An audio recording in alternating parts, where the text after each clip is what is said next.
This is what I believe. I know for myself in particular. But let's break it down a little bit more. What happened to Sana Sabali? A couple of days before the 21st, because of the rumor, and I'm quite sure his name being mentioned, he was transferred to Farafenye. He didn't go. I think he went and came back and then did not go back. He was there for the event. So that is one example. I, for myself, when we left Yundum and I was dropped home, I could see there was somebody hanging around the junction of my house who was looking at me and looked suspect. I believed that he was an agent of the NSS. I went in, changed, and came out very quickly, and he was still around and not snooping around, but like he was trying to, it appeared as if he was monitoring me. So what I did, because we had agreed to meet up, myself and Jammeh, Sana was nowhere to be seen. So because we were downhearted, we were disgruntled, we didn't know what was going to happen. This thing had failed, it's out in the open, most likely we are going to be arrested. So in order to get to Jammeh's house in Bakau, what I did, I came out of the compound, he was still there looking. I got into a taxi immediately and then went to Serakunda. Immediately joined a vehicle to Banjul. I dropped off almost opposite the hospital and ran down one of those small streets to Gloucester. There was a shop on the corner, so I waited there for a few minutes to see if I was being tailed. I was not.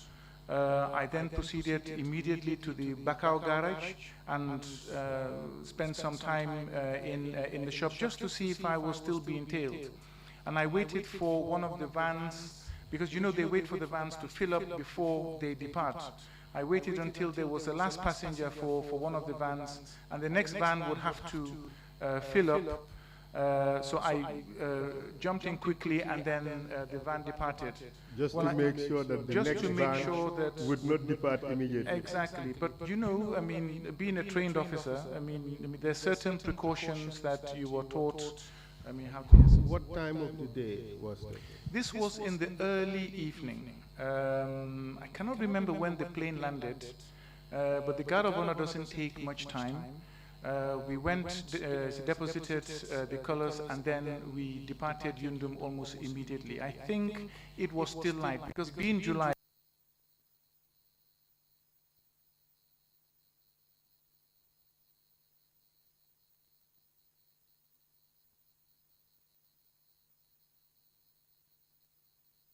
it was just after dusk.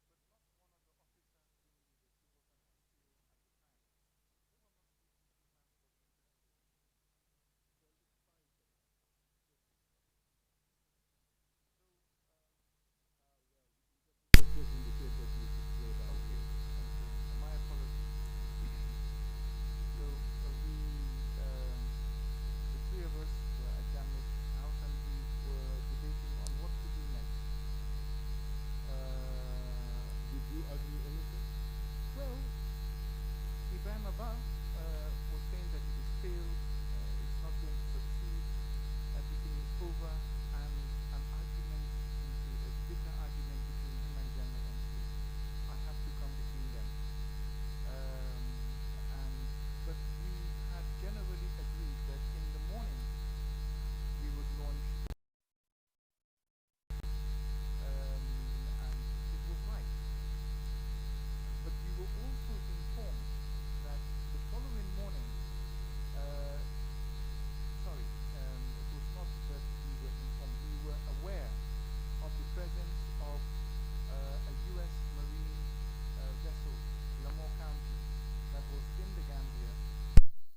supposed to have exercises, a military exercise with them. So before the exercise, we had, we had decided that we would launch the coup before the exercise. Was it designed to use the exercise as cover for the coup you were going to launch? No, it was mere coincidence. The coup was in the making long before we were even informed of the imminent arrival of the U.S. Marine Corps vessel. So what time did you leave Jammeh's house on that evening? I left Jammeh's house pretty late. I went home, and then a couple of hours later,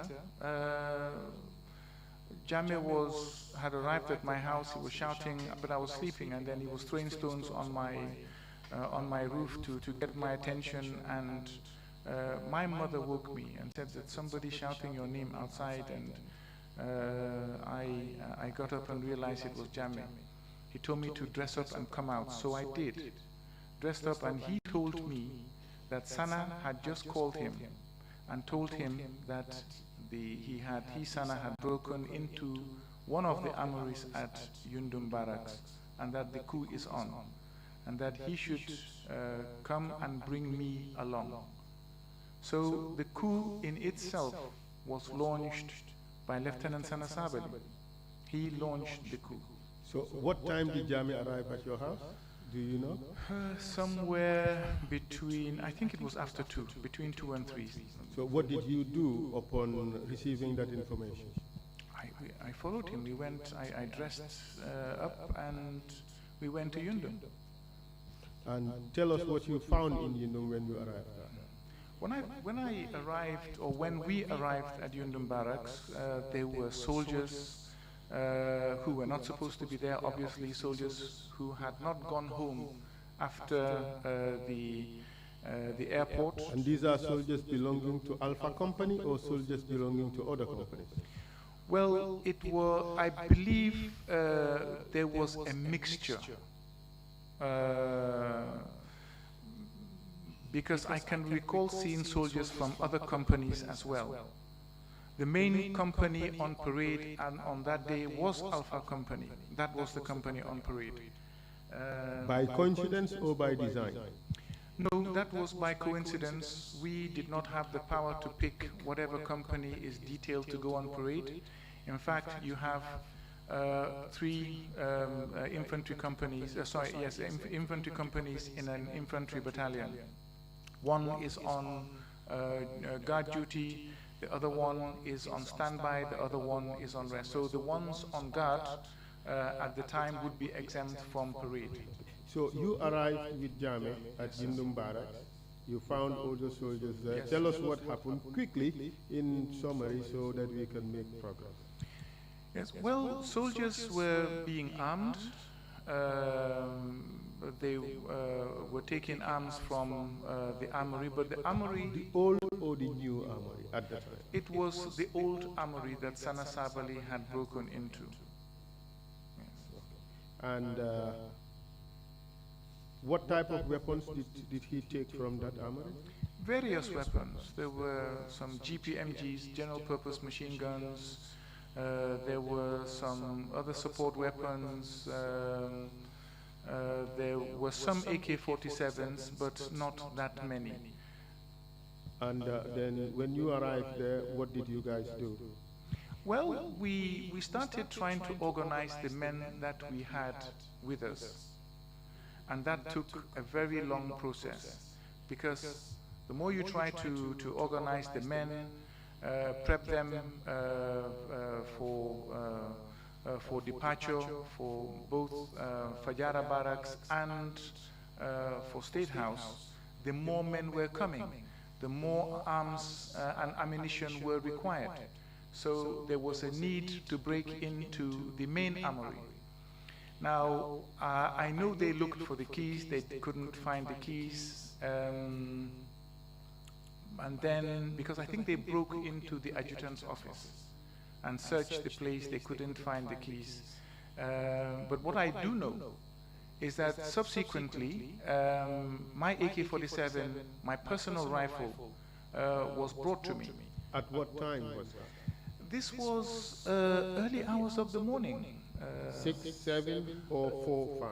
No, not 4, 5. I think somewhere between 6 and 7, but it's been 25 years. I cannot remember the exact time. Was it before or after the arrival of Sheriff Gomez? It was before the arrival of Sheriff Gomez that I myself had my weapon. Okay. So you organized yourself, yes, sir, and prepared for deployment. Yes, sir. At that stage, where was the duty officer at the camp? Now, we were busy organizing, as you had just mentioned, and it was after a while that we realized that the duty officer was not around. So we went to, so we asked for him, and we were told that he was in the officers' mess or the ante-room. We went, myself, Sana Sabali, and Yaya Jamme, to go and get him. And we looked through the window, and he was dressing up at the time. What was his name? His name was Omar Mbai. He was a lieutenant at the time. So we knocked on the door and asked him to open, and he eventually opened the door. And when he opened the door, we secured him and took him to the guard room. What do you mean by we secured him? We took his AK-47 and we took him to the guard room and detained him. You arrested? Well, yes, we arrested him, but we didn't tell him that you were under arrest. We just told him to come with us. Yeah. Yes. So, and then you detained him where? We detained him in the guard room at Yundum Barracks. At that stage, did you make a decision as to what should happen to officers or men who would come into the barracks? Yes, we did. We had taken a decision and given an order for all officers who were not part of the coup to be temporarily detained until the outcome of the takeover, till the outcome of the coup. Were any officers arrested and detained after Mr. Mbai was arrested? Several officers were arrested and detained, but the reason for that was a simple one. You see, once you launch a coup and you have some that are not part of the coup in the same barracks with arms and ammunition, there could, the most likely outcome is that fighting will break out. And we did not want to start fighting amongst ourselves even before we had departed. So in order to prevent bloodshed amongst ourselves, or for fighting to spill out into the wider population, we detained them at Yundum Barracks. But you would agree with me that that was supposed to be a temporary measure until the dust has settled? Absolutely. It was just a temporary measure. And you would also agree with me that the conditions of detention did not need to be harsh because these people were just to be secured in order to ensure that they are pretty much neutralized from the possibility of launching a counter-coup.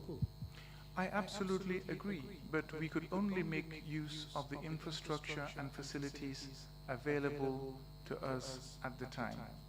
We would come to all those things later. So Mr. Sheriff Gomez, he arrived in the morning. Could you tell us what happened to him?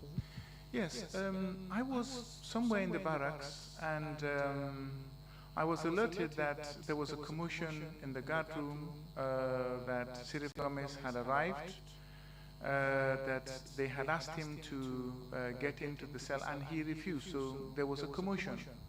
So I went to the guard room, and as soon as I arrived, he tried to walk towards me. He was obviously stopped. He was surrounded by 2 or 3 other soldiers. And then he asked me what is going on. And I explained to him, I told him that there's an imminent, there's a takeover in progress, and this government, the Jawa regime, is going to be removed. So he tried to say that he was part of it and so on and so forth, but obviously I didn't buy into that. But with the commotion in the guardroom, I did fire a shot into the ceiling. Now, into the ceiling of the guardroom. Into the ceiling of the guardroom. Well, the story we received from Sirif Gomez suggests that this event, in fact, took place outside the guardroom, and that you fired shots, not just one shot, over his head, intimidating him, scaring the hell out of him. Not true. First of all, whether inside or outside of the guardroom, if I had fired shots just above his head, there would have been bullet holes in the wall behind him. So, not necessarily. Of course, because just above his head. If it was outside, if it was open space. No, it's not an open space, because obviously if it was outside the guardroom, he would have just come outside and his back would have been to the guardroom. And therefore, whatever shots I fired would have gone directly into the wall. But the incident took place inside the guardroom, not outside. You secured Sirif Gomez and ensured that he was detained, correct? Yes, sir. And then what happened after that? Well, once he was secured, I went back to the business of organizing the troops. What time did you and your crew decide to leave Yundum Barracks to go and to the various locations that you were supposed to go? When we had been satisfied that all of the troops had been armed, we divided them into 3 groups. One group to go to State House, one group to go to Fajara Barracks, and the other group to remain at Yundum and provide reinforcements as and when necessary. Okay, let's do this quickly. Yes. The group at Yundum was under whose leadership? It was under Ibrahim Abba. That's the sergeant who had altercation with Yaya Jammeh the night before. The company sergeant major. That's right. Yes. And who was to go to Fajara Barracks? Fajara Barracks was Sana Sabali and Sadibu Haidara. And who was to take State House? Myself and Yaya Jammeh. Okay. Did the deployment go smoothly? Well, the deployment did not go smoothly at the beginning. Why? Because the trucks, the vehicles at Yundum were immobilized. Immobilized in the sense that the keys were all missing. Now, we wanted to perhaps break the ignition and hot wire, but then we thought, look, these are vehicles that if we succeed, we're going to rely on. There's no need to do damage to them. We went to the highway and commandeered several vehicles. Who gave that order? It was a decision, it was not a specific order that you, X, Y, and Z do this. What we realized was that we had a mobility situation and vehicles were passing along the highway. So it was just suggested, let us go and commandeer vehicles, and that's what we did. At this stage, was there a designated leader for the coup? There was no designated leader for the coup. In fact, we had agreed not to distribute positions of responsibility amongst ourselves at any point in time. Firstly, because we didn't know who was going to live and who was going to die. But moreover, because really that was not the reason why we launched the coup in the first place. So, tell us the sequence of deployment. Yes. Once we had enough vehicles to move to the various locations, Sana Sabali and Sadibu Haidara and their troops boarded their vehicles and departed. To Fajara Barracks. To Fajara Barracks. I lined up the vehicles for State House and got the men on board, and then Jammeh said that I can go ahead without him. He tried to chicken out. Yes, he did. I just don't want you to use the word chicken. But yes, he tried to opt out of going to State House. And I told him that no, this is what we agreed on. In fact, we did hear stories that he delayed and dilly-dallied and waited for jujus to come from maybe Casamas or something, which he had to use before he left. That is not true. Yaya Jammeh had more than enough jujus. At any point in time, At any point in time. In fact, he even gave me some. So he was very generous with. Okay. Let's put it this way. It's not only Yaya Jammeh who gave me jujus. Jujus came from all corners of the barracks. I didn't have any. I don't believe that those things can protect you from an AK-47 bullet. How about black bulls? Black bulls? I don't think so. But soldiers would come and say, officer, ngalong okay, fente bulu bari nyimuta ase kantano. Could you translate that in English? Sorry for breaking into Mandinka without seeking. No, that is fine. If you wish, you could do part of your testimony in Mandinka, part in Wolof. If you can also do Fula, we'll be welcome. Okay, kana koronto bina Mandinka kama fanam Fula bari nyato du Mandinka manke saindi. Okay, good. So what the soldiers would tell me is that okay, so we know that you don't have any protection. Here's this. It will protect you from live bullets and save you, something like that. We did receive testimony that somebody came with a calabash that contained some concoction for Jammeh, and Jammeh was generous to give to all those around him to apply on them. Is that story true? I saw many strange things. Many strange things. Is that one true? But I did not see the calabash with a concoction. I did not. Can you give us a little insight into those strange things, just very briefly? Okay, there was a soldier that I saw with a stick in his mouth. And when I called him, he answered, yes, sir. And I told him, take this stick out of your mouth. He said, sir, no, sir. As long as it is in my mouth, nobody can kill me. So he had this stick in his mouth for as long as I can remember seeing him from July 22nd to the couple of days after. So that was one of the, the things. But yes, of course, there were many jujus. Yes. So you succeeded in getting Jammeh on a vehicle? Yes. When he opted out, or tried to opt out, I refused. And I told him that no, it's not what we agreed. We are going to take State House, and you are coming. So I grabbed him by the arm and put him in one of the trucks, and I sandwiched him. But this is a senior officer.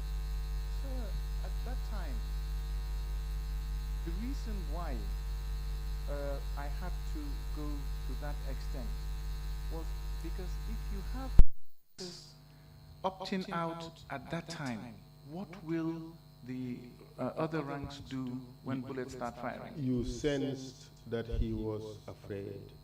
We heard that he was a coward. What would you say to that? Sir, coward is a very strong word. Well, you've been described here as a very brave soldier. He was described as a coward. What do you say to that? I was just an average soldier. I would not say brave. But as far as his cowardice is goes, I would just say that he did want to opt out, and I refused. He displayed tendencies of a coward. Yes or no? Well, I am not sure. Anyway, we will take it that perhaps you did not wish to paint your superior in such poor light, especially in such an important operation. But nonetheless, you had to grab him by the scruff. Quite true. And Not put by him the in a scruff. vehicle. Not Well, by the okay, scruff, by the neck or by the arm. By the arm. By the arm, Yes, put sir. him in a vehicle Yes, and sir. made sure that he was sandwiched by soldiers so Yes, that sir. he wouldn't even have the chance to run away. Yes, sir. Thank you very that, much. That happened. So you moved from there towards Banjul. Tell us what happened. We disembarked shortly before the bridge. I cannot recall whether it was 700-800 meters or a kilometer, 1,000 meters, but we disembarked and we moved tactically towards the bridge. What I did was, and I'm saying this, that I did this at this point in time because I drew the plans to take State House. Yahya Jammeh is not an infantry officer, and therefore he would not have been able to command the troops under such circumstances. In fact, some say that because he was not an infantry soldier, he was not recognized as a soldier. The subordinates did not see him as a well-grounded soldier. And in fact, a lot of the time they looked down upon him as a soldier. Is that right? What I can say is that Yahya Jammeh was trained by the gendarmerie and he was a paramilitary officer. But this is an easy question for a yes or no answer. Yes, sir, but I want to give some context to it. And since it is... Can we answer yes or no, and then if need be, we go into the context? Was he recognized as a well-trained soldier? Sorry, just before I answer that yes or no, the reason why I did not answer yes or no is because there were so many parts to your question. And all of them cannot have a yes and all of them cannot have a no. But to this last question, yes, he was not recognized as just like the other infantry officers because he was not. He did not have the skill set. That's right, okay. And as a result of that, you took charge of the situation, correct? All the way to Banjul State House, yes. Yeah. So can you tell us what happened at the bridge when you arrived there? Yes, sir. First of all, I had to put the troops in formation, which is normal when you are advancing to contact, expecting an ambush. You have to employ the formation that would be best employable against such a threat. So we reached the bridge, and we had found that some soldiers had already departed ahead of us and secured the combo side of the bridge. Now, there were also some members of the tactical support group commando unit. Headed by who at the time? At that time, I cannot remember who the head of the commandos were. So I mean the tactical support group forces that you found at the bridge. Yes, I cannot remember under whose command they were. But I do know that there was a group of them that were there. Believe there was there Major Suare there too? But what I do recall was that by the time we reached the bridge, RSM Jeng was just crossing the bridge to go back.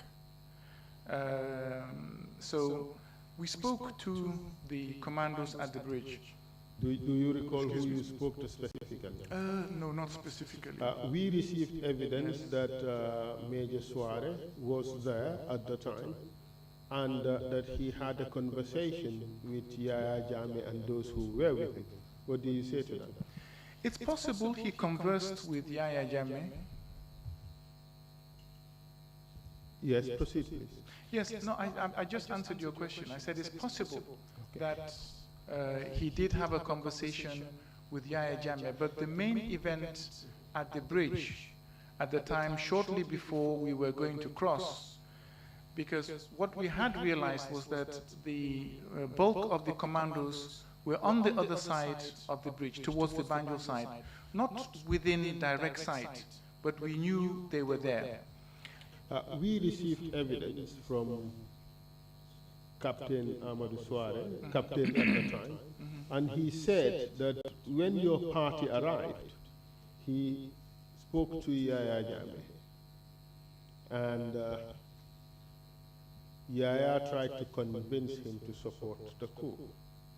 And Yaya promised him that he would be given the post of Minister of Foreign Affairs if he supported the coup. What do you say to that? Well, I was not privy to that conversation. Thank you. What do you say to also the suggestion by Soare that he agreed to support the coup and he asked his troops to join, but he told Jammeh that he would be the person to lead the party from Denton Bridge onwards to take State House, and that he in fact led the group from Denton Bridge to State House. What do you say to that? Well, with regards to the conversation between him and Jammeh, I can neither confirm or deny that, because I was not privy to it. With regards to him leading the troops from the bridge to State House, that is inaccurate. It's false. It is not true, yes. Who led the group, the troops to State House? I led the troops to State House. Jammeh was behind somewhere. Now, let me explain. Once we crossed the bridge tactically, they had already been divided into 3 groups prior. And we took the formation 2 up and 1 down. The headquarters was to be in the middle, and I was supposed to be there with Jammeh in the headquarters, controlling the movement towards Banjo. The group to my right was on the right side of the road. They were scattered anywhere from 20-30 meters from the highway into the mangroves, in an extended line, because we were expecting an ambush. There was another group towards the other side along the beach, and there was one in reserve. I'm using the term groups because they were not exactly platoons. They could have been oversized platoons, etc. But these were, normally it would have been either sections or platoons or companies, as the case may be. But because we did not have the exact size of the units, I divided them equally into 3 groups in this manner, expecting contact with the commandos at any point. Did you encounter any resistance on the way to Banjo? Well, what happened was that as soon as we crossed the bridge and we moved for a couple of 100 meters down the road, we saw a truck coming, and it stopped, turned, and then we saw commandos coming out of the bushes on the side of the road. They jumped onto the truck, and then it sped off to Banjo, towards Banjo. But we still ensured that we moved tactically, not believing that perhaps they were not going to still spring an ambush further down the line. But nonetheless, as my suspicions were true, whenever we came within a distance of 400-500 meters of the commandos, the truck, we will see the truck coming, and then they will come out of the bush, board the truck, and then head to Banjo. We finally encountered the group of commandos at Banjo, just opposite Gambia High School. How about before, at around Bone Road, did you encounter any resistance? Yes, with regards to the incident at Bone Road, yes. We moved towards Banjo in our formation, and less than 100 meters, somewhere between 50 to 75 meters away from the junction, we came under fire from the mangroves, which are on the right side of the road in the junction between Bond Road and the highway to Banjo. There's some mangroves, and there was a group of police officers that apparently were there, and they shot at us. Was it the police officers who shot at you, or one specific individual amongst them? Well, we came under fire, and so I believe that all of them were firing, because if it is one rifle, you know. If it is more than two, you know. And it was a group of people that all opened fire at the same time, so we were ambushed. We dashed down, we conducted our anti-ambush drills, we laid down suppressive fire on the position. I signaled to the group to my right to flank. They initially couldn't see because from where I was and lying down, so I sent my runner. I can't remember who he was. I sent somebody within the headquarter group to go and ask them to flank. Where was Yaya Jammeh at this time? I don't know. He was somewhere behind. I didn't see him until, but I'm coming to that. Once they flanked, we received evidence that it was AIG Chongan who, in fact, opened fire on your group, and when he realized that his men were not coming out to defend as he predicted, he also tried to run away from the scene to protect himself. What do you say to that? No, sir. What I saw, or what I witnessed, was that my troops flanked, we took the position, but what they did was that they stormed the position and took the rifles that the police had and yanked them out of the position. Yes, but in relation to Mr. Chonga. Yes, I'm coming to that, sir. Yes. So we brought them forward, and we started. Then Yaya Jammeh came. That was the time Yaya Jammeh came, when these people had been brought out from their ambush position. And we all asked them. We were asking them, who sent you? Why did you ambush us? We didn't fire on you. We were coming towards Banjul, and you opened fire. And I think they were led by one Vincent something. The surname will come to my mind, I'm sure, during the course of the testimony. But anyway, when Yaya Jammeh was also asking, because I think he knew some of them, they informed us that it was Ibrahim Chongan who had sent them. But I never saw Ibrahim Chongan at this. If he was there, I would have seen him. And if he had tried to flee, I would have seen somebody fleeing. Well, he did say he fled the scene. And, no, because if he had fled, we would have known that somebody had tried to escape. Because where did he escape to? That's what I don't know. And why would you go and lead your men into combat and then flee and leave them there? Did you encounter fire only once during that operation? We encountered that one along the way to Banjul. The next one was at State House, but I will explain that when we come to that. On the way to Banjul, you did not encounter any other fire? No, we did not. Okay. So you went all the way to Gambia High School. Yes. Tell us what happened there.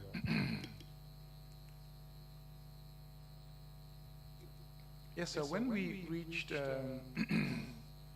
Banjul, just opposite the Christian cemetery, we could see the commandos opposite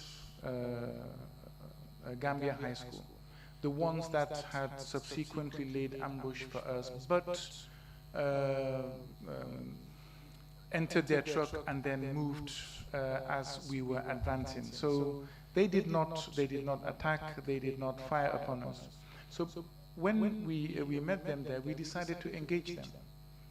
And I told them that, look, we are not here to fight against you. We are just here for the system. you can join us if you want. But if you don't want to join us, then we will have to secure you. So they agreed to join us. Would Bineminte be amongst them? No, sir, Bineminte was not there. So what happened after that? So they decided to join, and I disarmed them anyway. They protested, and I told them, no, you know, you were just coming on board. Most likely we will encounter heavy resistance at State House, and I cannot risk having you, who you've been sent to neutralize us, amongst our ranks as we are trying to quell any resistance, possible resistance that we have, that we encounter at State House. So, what you do, if you believe in the cause, if you believe that a positive change can be made, just follow us. If any of us are shot and we fall, pick up that rifle and then continue the fight. So they agreed. They were behind, and then they followed. And we made sure that the rifles were kept in the truck that was following behind us with additional ammunition and other supplies. And then from there, how did you go into Banjul? So from there, I divided the troops further. One group was to, the group on the beach was to remain on the beach and go towards the rear of State House. The group from the rear was to go with Yaya Jammeh towards the back gate along Marina Parade. And I was supposed to go with the main group round the front gate to take State House from there, because the guard room is located nearer to the front gate, and we envisaged that that is where the heavy resistance would have been. So your group went through Independence Drive, Bata, and then State House, Quadrangle area, then State House. Did you encounter any resistance there? Well, once we reached Quadrangle, what I did, I divided the troops further. I sent a smaller contingent through Quadrangle, because there is cover. You cannot see from State House who is coming up through that. And I went with the larger group around where they would be able to see, and they would be concentrating on my group. So we turned towards the State House after going round July 22nd Square. We took up positions. Of course, you have to... okay, sorry, it is now it's changed back. So that's just to lighten the mood, okay, but go ahead. Okay, if it has been changed back, let me know so that I can at least, because it was McCarthy Square at the time anyway. So we went around McCarthy Square and we took up positions. And once I had placed the men in in cover that would protect them from fire from within State House, I shouted and I demanded for the gates to be opened. Now, but I did obviously make a threat, because I shouted, there was no response. I shouted and I said, because we were armed with RPG-7s and so on, and machine guns, and I told them that, look, if you don't open, then I will have no choice but to blow the door open. So please open the gate. And then Bakari Kamara came to the gate. I think he was a sergeant at the time, and told me, don't shoot, the keys are with Langtombong Tamba. And I asked, where is Langtombong Tamba? He said, he's in the office. And I told him then, go and get the keys. So I held my men in their positions. We waited patiently. After a few minutes, he appeared. But as he was coming towards the gate, there was a shot that rang out. And I could see him take off his beret and then wave it to signify that the shot was not fired in aggression. At this time, State House was not as fortified Absolutely. as it is today, and you could literally see through the gate. I could see through the gate. I definitely could see through the gate. For those who cannot remember what the gate looked like at the time. So I could see, and once I saw that... In fact, at the time, one could really walk almost through State House, in between the bridge and the actual building. Yes, yes, there was a time that that was possible, but subsequently it was closed, and during, I think, the period of 1994, sorry, somebody signaling that there is no sound? I think there is sound, only that it happens. Well, I think mine is going on and off.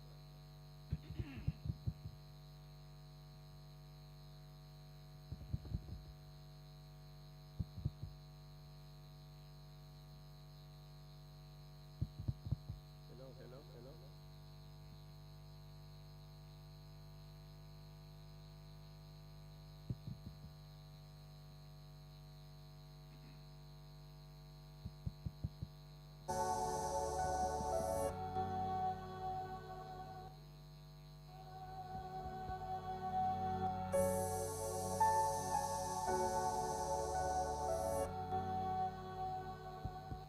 Hello, hello.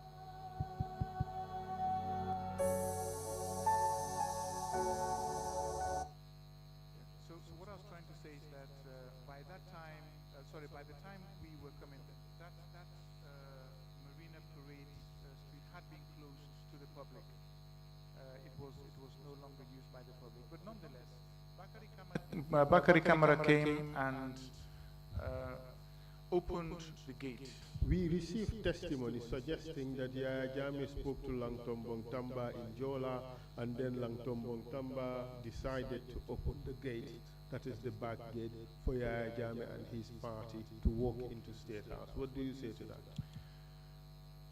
What I can recall is that Bakari Kamara came with the keys, they had changed it and padlocked it and opened it, and I moved in with my men. I asked the presidential guards to lay down their weapons, which they did, and I assured them that there was going to be no harm that comes to any of them, that we are not interested in fighting with them. It was then that I sent somebody to go and open the back gate for Yaya Jammeh to come in. As far as you're concerned, Langtombong Tamba did not have any role in that? Not to my knowledge. To the best of my knowledge, what I have narrated here. We received information that as soon as you entered State House, Yaya Jammeh took off his uniform and was bare-chested and having some of these jujus in his mouth and exuding a lot of bravado and bravery. Yes, I have taken over State House. What do you say to that? Well, when he was coming from the back gate after I sent people to open it, he still had his uniform on. There was no jujus in his mouth. And even though the way he walks, you know, is very distinguished, but... Or distinctive? Or, yes, if you want to use that adjective, yes. Distinctive, yes, perhaps might be the correct word. That was it. No, he was, there was no real sense of jubilation at the time. Things were tense. And subsequently what happened? Let's try to go through this quickly so that we can get to the most important details. Yes, sir. Subsequently, what happened was Sana Sabali, in addition to Sana Sabali's mission to take Fajara Barracks, he also had the mission to secure Gamtel and switch off the international gateway. Yes. Anyway, I mean, there were several other secondary objectives like closing down the airport, closing down the seaport, securing the borders, etc., etc. So once we had secured State House and Sana Sabali and others had come to join us, we set about doing most of those secondary tasks. And you left State House to go and implement some of these secondary tasks. Is that true? Yes, some were. I think Sana Sabali was the one who implemented most of those tasks. Did you personally have to go to the Marine unit to secure their cooperation? No, we did not. I visited the Marine unit, and they were already there on standby. There was no resistance. I met the commander of the Marine unit, the Marine unit at the time, Major Antoman Saho, and he was welcoming, and he ensured that the ferries stayed on the side of Banjul, and that they were properly guarded, and that they were not able to ferry across to fetch anyone. We basically shut down all movement. How was a government formed now that you have taken over State House? Tell us the process and how that unfolded. Yes, sir. What we first of all did was decide to meet with officers from all of the security services, including those that had not been arrested from the Gambia National Army, which included, even customs was, I believe, was involved. What we wanted was to have the opportunity to explain ourselves. We didn't want instability immediately after we had taken over. We didn't want a fight to break out and there be bloodshed. The Almighty Allah had already blessed us with the main event or incident of taking over being completely bloodless. And this is what we wanted to maintain. It was important to us. So we met with all of the security officers and explained and asked for their buy-in, asked for their cooperation. Now, the first meeting was at the bandstand towards the Marina Parade Gate, the back gate towards the RBTH.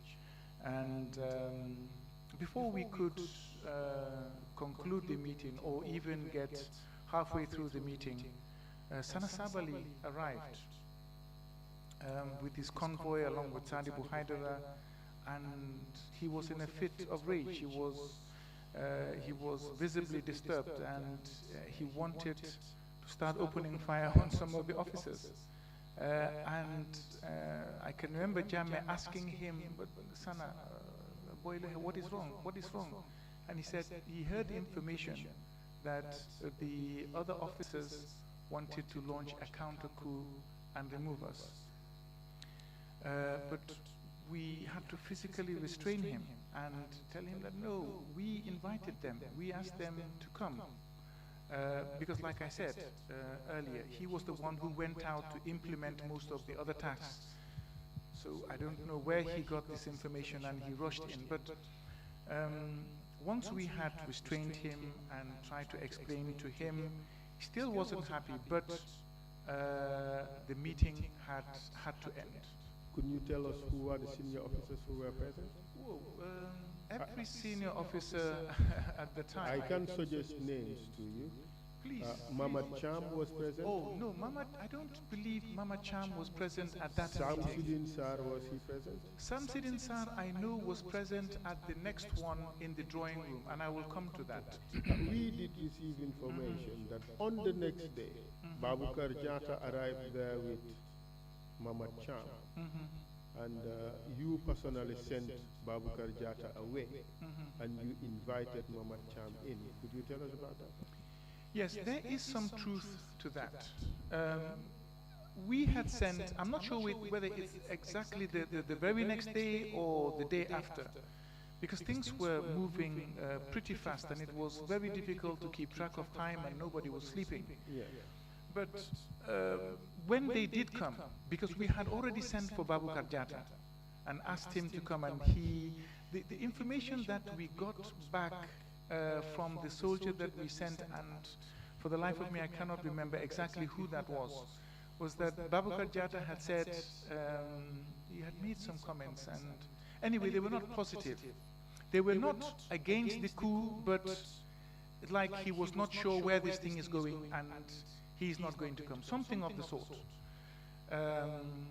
But it's understandable, you know, at that time. Was that the reason why when he arrived you That sent is him why away? I sent him away. But you invited Mama Cham I in. invited Mama Cham in. I Yeah, so definitely tell us did. how this government, this ruling council was formed. Okay, so during the second or third meeting that we had with the officers, which was at the drawing room, we had no council, we had no government, we had just taken over, and there was a vacuum. Obviously, government, well, there was no government, of course. But the day before, an announcement had been made, correct? Not the day before that. The announcement of the takeover. Yes. Yes, had been made. Yes. And by who, do you recall? Yes, I believe the first announcement was made by one Captain Sonko. That's right. Do you know who wrote that speech? There is dispute. Some say it was written by Sonko, others say it was written by Captain Samsidin Sarr, captain at the time. What do you say to that? Now, let me explain exactly what happened. The announcement that was made by Captain Sonko was off the cuff, and it was wrong. We did not like that he. I think I did not hear the announcement, but from what I was told, he banged the table and was threatening that if anybody is seen, and you know, they will be shot. It was not a friendly statement, but one of the principles of revolutionary warfare, which is also a principle of counter-revolutionary warfare, is winning the hearts and minds of people. We wanted to win the hearts and minds of Gambians. We didn't want to be chased out immediately. So, the statement that you're talking about happened immediately after the council had been formed. That is the statement that was written and structured. That was, there was a statement written by Samsidin Sarr. Was it read out? No, that's not the statement that was read. The statement that was read was written by Yahya Jammeh himself. So, this is at the stage when a council had been formed, and but let me just highlight a little bit about the statement. Please proceed. Samsidin Sarr brought the statement to me, and I read it. It was good, and then Yahya Jammeh came downstairs, and I said, Captain Sarr has written a statement. This is better than Captain Sonko's, and I believe, you know, you can read. He said he's written his own, and Captain Sarr said, "Let me see." So he took the statement, looked at it, and then said, "Ndeke jola munna binda." I can recall Yahya Jammeh did not take too kindly to that. He didn't take any steps at that point, but I could see he was not happy. But that happened after the formation of the council. Okay. Tell us how the council was formed. So how the council was formed. During the meeting with the other officers in the drawing room inside the State House building. All of us were there, all of the council members were there. In fact, at that time, even Yankuba Toure and Major Jiba had crossed from Nyomi to Banjo on a small vessel, I believe, and left the troops on the other side. So there was a difficulty in getting any headway. Everyone was coming up with different ideas. It was not structured. The meeting was not chaired by anyone, because there was no leader. We did not have any specific or strict leadership. So Samsidin Sarr actually was the one who got up and said, "Look, yena def sen kubi, eglen siko." Sorry, can I speak Wolof? Yes. By all means, please. Because he said it in Wolof. Yenadef Senkubi. You did your coup d'etat? Yes. Yenadef Senkubi. You did your coup d'etat?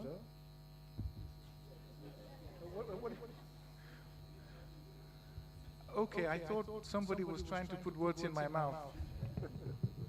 Okay. That Yenadef, okay, when I speak of, okay, vernacular, they have to, okay, interpret so that everyone, okay, now I understand. My apologies. When a Yenadef Kubi. You did your coup d'etat? Eglen Siko. Go upstairs. Ngen decide, yeninen. Decide amongst yourselves. Kan mo wara nekalan. Who should become who, what? Solen wache.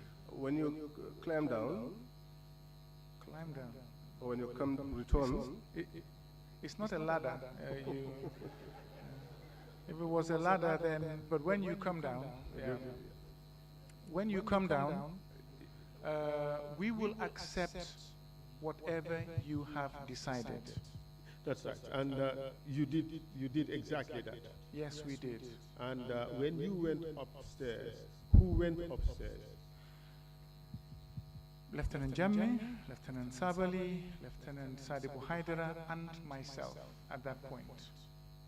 No Yankuba Ture? No Yankuba Ture at that point. Okay. And then what was decided? So, first of all, we looked at the leadership, who was going to lead the revolution at the time, who was going to be head of state. And I suggested Yahya Jammeh. Why?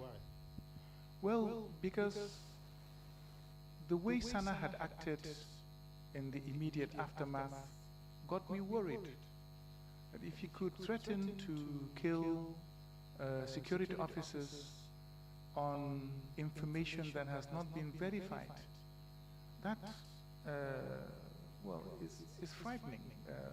Frightening in the sense that you have somebody with such a temperament. It's not safe to put in such a position of power. He was not stable enough to become head of state. I would not say with an AK-47 and a rocket launcher in his possession. I'm not a psychiatrist or a psychologist. But you arrived at that conclusion. I cannot say whether he was stable or not. But what I do know that his erratic behavior was a concern for me. And erratic behavior got to do with one's stability. Well, isn't it? If it is consistent, if it is consistent and permanent, then yes. But temporal erratic behavior doesn't mean that you are not stable. But you believe nonetheless that at the time, Sana Sabali did not have the temperament to become head of state. Yes, sir, I did. So you supported Jammeh? Yes, and I must state for the record, prior to that, Sana Sabali had been one of the nicest people you could possibly meet. So, and you know, being a close friend and one of the because it was myself and him who started all of this. And he was my senior, even though we were both second lieutenants. It was either going to be him or me. Me, perhaps, because I did the bulk of mobilization of the troops and they had that affinity to me. Him, perhaps, because he was senior and had been in the army longer than me. So, and launched the coup. Yes, and launched the coup. Not to forget that. But so nonetheless, you selected Jammeh. I suggested Jammeh. Did the others agree? Well, Sana Sabali, I could see, was not happy. And I agree, if I was in his position too, perhaps I would have felt the same. Was that the beginning of bad blood between the two? On hindsight, looking back on a lot of things, I believe perhaps it could have been, and perhaps even between myself and him. And Sana, you mean? Yes, yes, sir. At that stage, having decided who was going to be head of state, so what we did, yes, sir. What happened was when I suggested that Jammeh be the head, of whatever we were setting up at the time. He should lead the whole process. I could see Sana's countenance change immediately. He was not happy. And was it Sadibu Hydra question, but why? And I said, but because he's the senior. He's the most senior. He's going to take the position. So then he in turn immediately said, but then I want Singhateh as my vice. Who said that? Jammeh said that. And I told him, no, sir, I'm going back to barracks. They all said, no, we are in this, nobody's going anywhere. So then it was Sadibu Hydra. So I think Jammeh repeated, yes, okay, then I want this man as the vice chairman. And it was Sadibu Hydra who said, no, was it not Singhateh who said seniority? Sana Sabally is senior to Edward Singhateh, and Sana Sabally should be vice. And I agreed, I concurred. I said, yes, if it's seniority, then of course. So Sana Sabally became vice chairman of the council at the time. So then distributing the other positions, I straight away told them that, look, defense is my niche, I know that, I can promise that this country will be secure during whatever period we remain. So I took defense, and interior was given to Sadibu Hydra. Now, because of seniority, you had Jammeh, who was AFPRC 1, so yes, AFPRC 1, not to confuse it with APRC.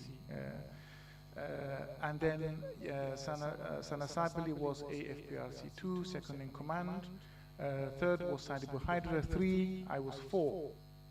Now, we decided that the 4 of us were not enough to manage a government. We needed more help, perhaps from amongst ourselves, before we invite civilians. Now, I will explain the civilian component. So, actually, the first argument was that the council itself is too small. So I suggested Yankuba Toure, and Jammeh said no. Why Yanks? And I said, no. Well, you might not know, but Yanks was aware of this all along. He did not betray us. He did not report the matter, so he deserves a position on the council. So we agreed, and Yankuba was sent for and made Minister for Local Government and Lands. So we thought, okay, but we have other senior officers. What do we do? We then decided to appoint Mama Cham, Minister for Works, Samson Insar, Minister for Information, and Director of Medical Services was to go to, it was Dr. Njai, Pacha Njai, who was appointed as Director of Medical Services. So this was the military component. And then it came to selecting a good and strong, robust civilian component that will be able to complement the military council and take the country in the right direction. That's how AFPRC was born. Yes, sir. But soon after its birth, some of the co-opted members or some of the ministers some of the military personnel who were designated ministers were arrested, and there were many more arrests of security detainees, of military personnel, correct? Yes, sir, that is definitely correct. And in fact, many people were arrested, officers were arrested and detained, including, I am reading from Exhibit 3, Madam Chair. We have Captain Ibrahim Akambi, Captain Mamad Cham, Captain Bell Wilson, Captain Sirif Samsar, Captain James C. Johnson, Captain Nur Cham, Captain Momodu K. Sonko, Captain Sonko, that's Kenyeleng Manso, isn't it? Yes, He's the guy who announced the coup in the first instance. Yes, sir. Captain Durcham was one of the original members who fell by the wayside, correct? Yes, sir. And then you have Major Malik Esjai, who was made Director of Medical Services. Yes, sir. Major Turo Jaune, Lieutenant Sirif M.L. Gomez, Second Lieutenant Alaji Kante, who too was an original member. Second Lieutenant A. Kinte, I would imagine, original member. Second Lieutenant Yankuba Drame, Sergeant Musa Mane, Sergeant Faraba Sabali, Staff Sergeant Lamin Sambu, WO2 Babukar Jeng, WO Alaji Fai, WO2 Musa Sise, Private Boridabo, Corporal Momodou Njai,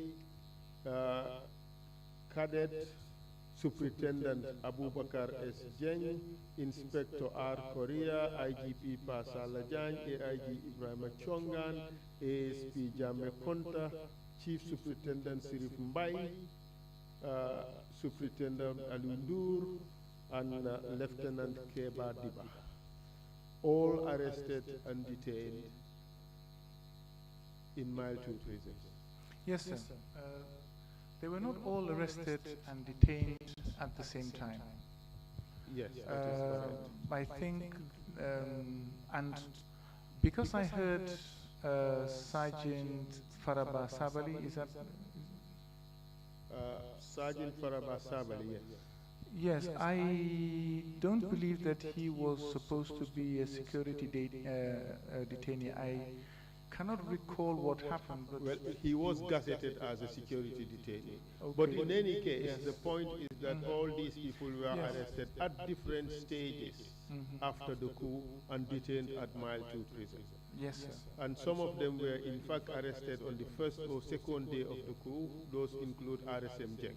Yes, sir. And the lives of Lieutenant Sirif Gomez was in fact detained on the very first day of the coup and later transferred to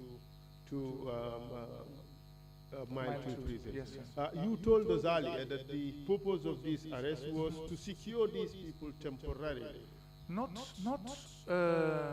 most of them, because I'm not aware of the arrest of most of those people on the list. I was not part of those who arrested them. It's one thing to be part of the party. I am not trying to extricate myself. What I'm trying to say is that I was not aware. Okay, sir. Hear the question first. It is one thing to be part of the party arresting them. It is another thing to be aware that these people have been arrested under the authority of the AFPRC, to which you are an important member. Absolutely. Good. So you would agree, as you mentioned earlier, that these people were arrested as a temporary measure in order to secure the coup d'etat. When you say these people, not all of them, because if you were not arrested on that day itself, then you were not arrested to secure the coup d'etat. The coup d'etat finished once the government had been formed. Others, sorry, sir? I said precisely the point. But others were arrested on the suspicion that they were planning a coup d'etat. Or security threats. Or they were security threats. Yes, sir. All right. But you would agree with me that these people were detained for extended periods of time, correct? Yes, I cannot recall the exact period, but yes, they were detained for extended periods of time. In fact, some of them were detained for over 2 years. Yes, sir. In terrible conditions at Mile 2 prison. Absolutely, sir. In the security wing of Mile 2 prison. Yes, sir. And it was quite obvious to all of the AFPRC council members that these officers were detained in inhumane conditions. Well, they were detained in conditions that were available at the time. Nonetheless, these conditions were inhumane. Well, yes, of course. On hindsight, yes, they were inhumane. No, but this cannot be on hindsight. This is as at the time of the detention, AFPRC were aware that these people were detained in horrible conditions. Well, we were aware that they were detained. Well, put it this way. They were detained mostly by Sana Sabali. No, please, we would not accept that. Let me they explain. were detained by the AFPRC, correct? Please, let me explain. If you don't allow me to talk, you will not understand. Proceed, please. Yes. So a lot of them, or some of them, were detained not on the order of or agreement of council in general. Some of them were picked from Yundum barracks, and Sana Sabali would later say, yes, he has arrested X, Y, Z. And I'll give you an example. And I would like you to go and verify this.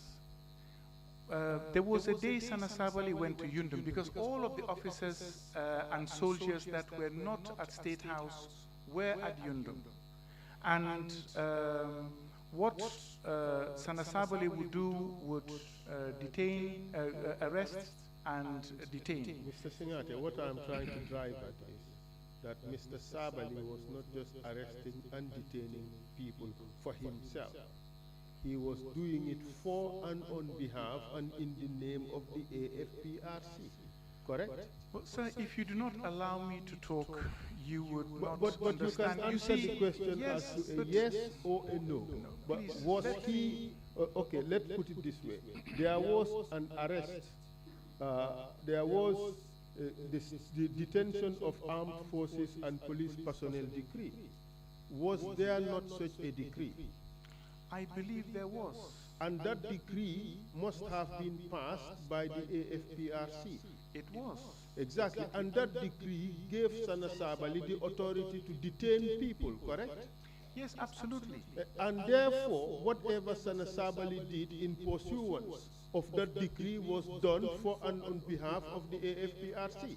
Absolutely, Council. Okay. I'm not disputing that. What I want to tell you... But this is the point that I am making, Mr. But what I Singhate. want to tell you, too, is that some of these people were detained even before the decree was passed. That is correct. So obviously they were not detained pursuant to that decree on and behalf of everyone. No, but that is not correct, Mr. You see, Sabali. sir, Just hear me out. Just hear me out. Their detentions were gazetted, correct? Yes, they were. Okay. But what is the date of the Gazette? The Gazette came ex post facto. It came later. The Gazette came on 22nd August of 1994. So the Gazette pretty much validated the detentions that have been made by the AFPRC, correct? Correct. Okay. So therefore, the responsibility for those detentions would not fall on Sana Sabali alone, it would fall on the AFPRC, correct? But sir, if you had allowed me to continue, you would have heard that I am not trying to put the detention on one person. Okay.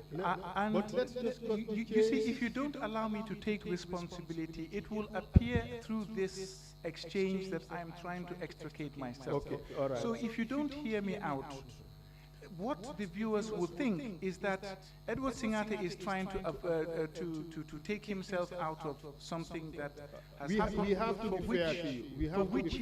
For which he bears responsibility. We have to be fair to you, Mr. Singhate. I accept I have to give you ample opportunity to answer the question. Exactly. But at the same time, too, we do not have the luxury to be just going all over the place. If you just listen to my questions, and you focus on answering the questions, I think we can cut through the chase very quickly. What I am trying to drive at, and perhaps that is what you are trying to say, is that the legislative and executive arrangements that you had in place at that time made the AFPRC responsible for all those arrests and detentions of the security detainees. Do you agree? Absolutely. Thank you very much. Thank you very much. And the situation at that time, the conditions of these detentions were horrible. And this was a known fact to the AFTRC, correct? Absolutely. And you all were aware that your colleagues, your seniors, most of them your seniors, were detained in inhumane conditions. Absolutely.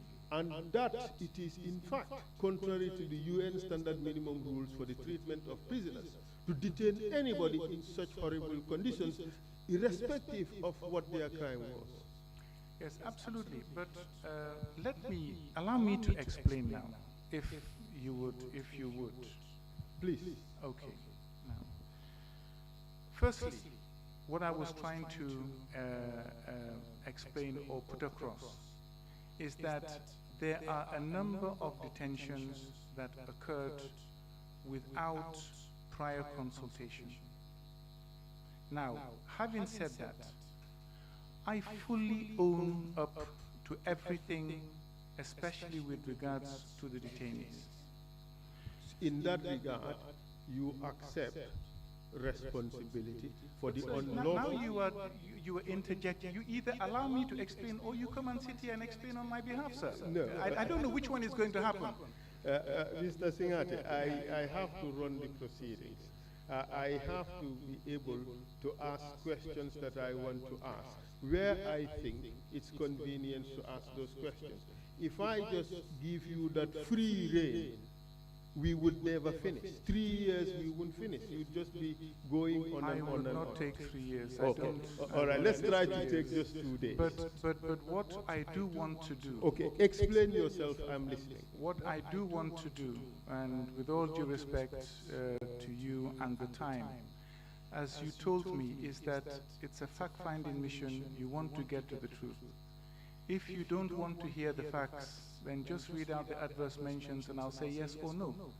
But if you want an explanation and the background so that you can have an understanding of what happened, so that we can together as a nation heal, and the slogan, as it says, never again, through understanding of what happened, then fine.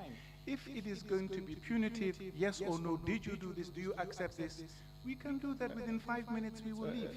Mr. Singhateh, please, and with all due respect too, I cannot sit here and just give that free rein where we would have testimony that is unguided. That would be most unprofessional. You have your own set ideas as to what you want to say. We have your statement. I believe all the things you want to say are in the statement. The statement, in fact, would be put in evidence. So all those things you want to say would be in evidence. But also, please do understand that I have a responsibility to elicit particular facts from you, and that I would have to ask those questions. But if I do not interject now and again to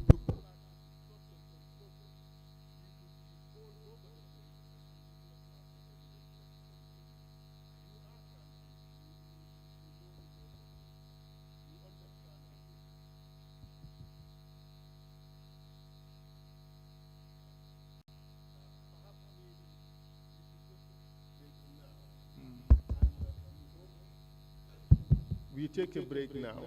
You and I would have a conversation, and we would further discuss the rules. I am sure it would not be difficult for you and I to have a common agreement or understanding as to what we are going to do, and that way we would make good progress. Be rest assured that there is nothing that you would want to say that I would have the intention of trying to bury.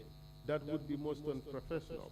But at the same time, too, be rest assured I would not give you that free rein to just go into issues that are not necessarily helpful to this inquiry. So we would agree to, I would give you the opportunity to explain yourself. But if you digress onto issues that are not necessarily so helpful or within the parameters of what we are looking at, I will bring you back. So, and in that case, you have to accommodate my interjection. Sorry about that. Perhaps, Madam Chair, we can... please, may I ask a crave your indulgence? I have, before we go to break, I have one question and a statement. First of all, let me make the statement. With regards to the detainees, and we will come to, to this, hopefully after the break. There are some people who should not have been there to begin with.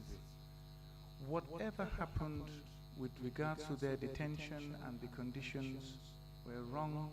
I accept my rule, and I deeply apologize for that. Thank you. Because you didn't allow me to come to where I wanted to get. But anyway, my question now is, because I will also apologize after we come, and I will mention certain names from the list and explain why they should not have been there. My question is to you after the statement is, once you ask a question or state a fact or an allegation, even though I would not take 3 years or go off topic, will you allow me to explain? This is what I want to know. Where an explanation is required, obviously I would. So we agree on that. Where an explanation is required according to is it personally your judgment that on certain issues you wouldn't want an explanation and I should just say yes or no? Mr. Singhateh, I am counsel. I ask the questions. You answer the questions. All right? You would be given an opportunity at the end of the day to make a statement. If you think that there are certain things that you need to say which have not been said, you can write to the commission and submit them further. But be rest assured that I would do my utmost to be as fair to you as possible.